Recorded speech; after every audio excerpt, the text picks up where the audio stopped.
दासान्दि आसामजों लोगोसे बिटिआर ओनसोलाबो दैबानानि जेंनाजों भुगिनांदों। बिटिआरनि गोबां थावनिफोरा दैजों लोमसावजोबदों। बेबादि थासारिनि समाव रायजो राजाफोरखौ खौरां लानो बावगाराखै बिटिआरनि गाहाय खुंगिरि प्रमद बर'आ।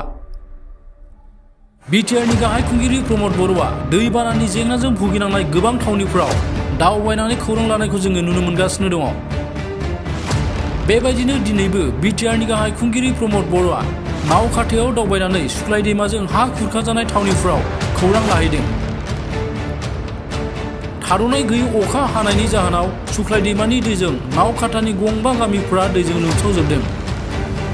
सुख्लाय दैमाजों खुरखाजानाय हाफोरखौ रैखाथि होनो आरो रायजो राजाफोरनो बे जेंनानि समाव मदद होनो खोथा होदों गाहाय खुंगिरि प्रमद बर' बिथाङा।